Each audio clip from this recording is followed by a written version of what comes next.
بسم اللہ الرحمن الرحیم۔ ناظرین السلام علیکم، میں ہوں عمر برلاس اور آپ دیکھ رہے ہیں عمر برلاس اپڈیٹس۔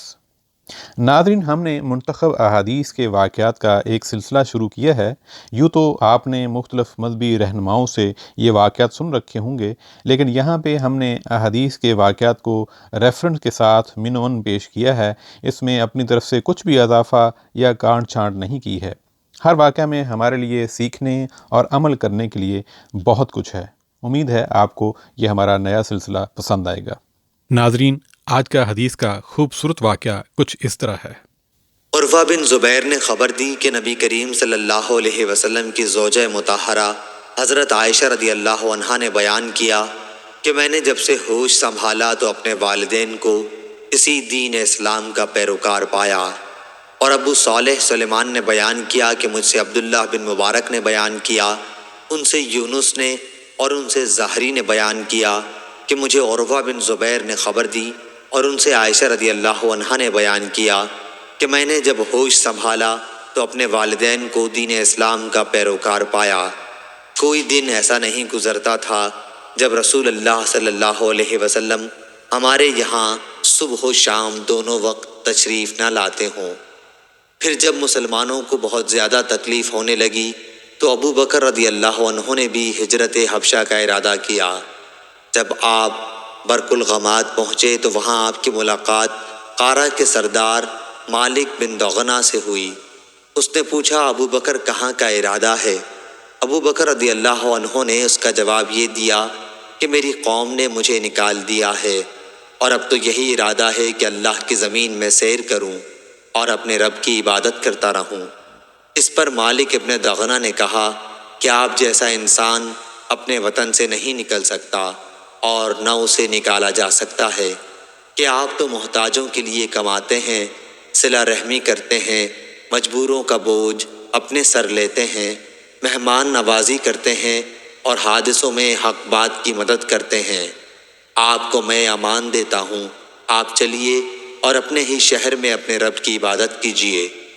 چنانچہ ابن دغنہ اپنے ساتھ ابو بکر رضی اللہ عنہ کو لے آیا اور مکہ پہنچ کر کفار قریش کے تمام اشراف کے پاس گیا اور ان سے کہا کہ ابو بکر جیسا نیک آدمی اپنے وطن سے نہیں نکل سکتا اور نہ اسے نکالا جا سکتا ہے۔ کیا تم ایسے شخص کو بھی نکال دو گے جو محتاجوں کے لیے کماتا ہے اور جو صلہ رحمی کرتا ہے اور جو مجبوروں اور کمزوروں کا بوجھ اپنے سر پر لیتا ہے اور جو مہمان نوازی کرتا ہے اور جو حادثوں میں حق بات کی مدد کرتا ہے؟ چنانچہ قریش نے ابن دغنہ کی امان کو مان لیا اور حضرت ابو بکر رضی اللہ عنہ کو امان دے دی۔ پھر ابن دغنہ سے کہا کہ ابو بکر کو اس کی تاکید کر دینا کہ اپنے رب کی عبادت اپنے گھر ہی میں کر لیا کریں، جس طرح چاہیں نماز پڑھیں اور قرآن کی تلاوت کریں، لیکن ہمیں ان چیزوں کی وجہ سے کوئی ایذا نہ دیں اور نہ اس کا اظہار کریں، کیونکہ ہمیں اس کا ڈر ہے کہ کہیں ہمارے بچے اور ہماری عورتیں فتنے میں نہ پڑ جائیں۔ ابن دغنہ نے یہ باتیں جب حضرت ابو بکر رضی اللہ عنہ کو سنائی تو آپ اپنے رب کی عبادت گھر کے اندر ہی کرنے لگے، نہ نماز میں کسی قسم کا اظہار کرتے اور نہ اپنے گھر کے سوا کسی دوسری جگہ تلاوت کرتے۔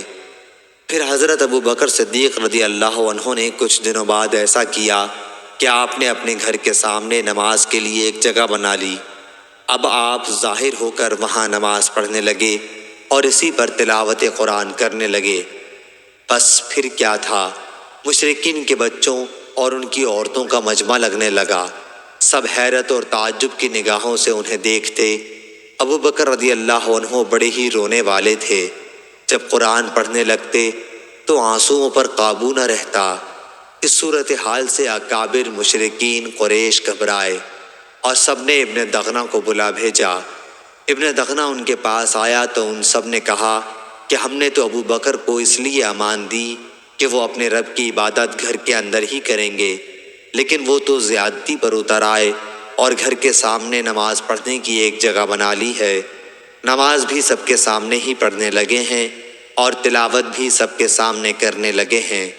ڈر ہمیں اپنی اولاد اور عورتوں کا ہے کہ کہیں وہ فتنے میں نہ پڑ جائیں، اس لیے اب تم ان کے پاس جاؤ، اگر وہ اس پر تیار ہو جائیں کہ اپنے رب کی عبادت صرف اپنے گھر کے اندر ہی کریں، پھر تو کوئی بات نہیں، لیکن انہیں اس سے انکار ہو تو تم ان سے کہو کہ وہ تمہاری امان تمہیں واپس کر دیں، کیونکہ ہمیں یہ پسند نہیں کہ تمہاری امان ہم توڑیں، لیکن اس طرح انہیں اظہار اور اعلان بھی کرنے نہیں دیں گے۔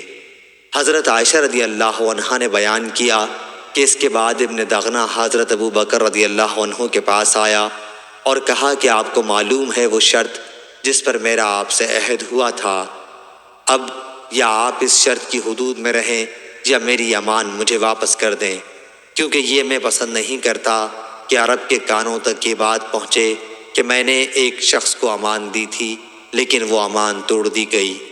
حضرت ابو بکر رضی اللہ عنہ نے فرمایا، میں تمہاری امان تمہیں واپس کرتا ہوں، میں تو بس اپنے اللہ کی امان سے خوش ہوں۔ رسول کریم صلی اللہ علیہ وسلم ان دنوں مکے ہی میں موجود تھے۔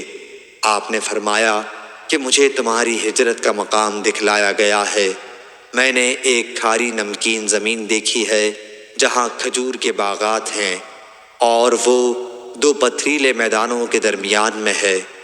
جب رسول اللہ صلی اللہ علیہ وسلم نے اس کا اظہار فرما دیا تو جن مسلمانوں نے ہجرت کرنی چاہی وہ پہلے ہی مدینہ ہجرت کر کے چلے گئے، بلکہ بعض وہ صحابہ رضی اللہ عنہم بھی جو ہجرت کر کے حبشہ چلے گئے تھے وہ بھی مدینہ آ گئے۔ حضرت ابو بکر صدیق رضی اللہ عنہ بھی ہجرت کی تیاریاں کرنے لگے تو رسول اللہ صلی اللہ علیہ وسلم نے ان سے فرمایا، جلدی نہ کرو، امید ہے کہ مجھے بھی جلد ہی اجازت مل جائے گی۔ حضرت ابو بکر رضی اللہ عنہ نے پوچھا، میرے ماں باپ آپ پر فدا ہوں، کیا آپ کو اس کی امید ہے؟ آپ صلی اللہ علیہ وسلم نے فرمایا کہ ہاں ضرور۔ چنانچہ حضرت ابو بکر صدیق رضی اللہ عنہ رسول اللہ صلی اللہ علیہ وسلم کا انتظار کرنے لگے تاکہ آپ کے ساتھ ہجرت کریں۔ ان کے پاس 2 اونٹ تھے، انہیں 4 مہینے تک وہ ببول کے پتے کھلاتے رہے۔ صحیح بخاری حدیث نمبر 2297۔ ناظرین، یہ تھا آج کا حدیث کا واقعہ۔ امید کرتا ہوں آپ کو اچھا لگا ہوگا۔ آپ سے مزید درخواست ہے کہ اس طرح کے سبق آموز واقعات اپنے گھر والوں کو اور دوست احباب کو سناتے رہا کریں تاکہ ہم سب اپنے دین سے جڑے رہیں اور سیکھتے رہیں۔ عمر برلاس کو اجازت دیجیے۔ السلام علیکم۔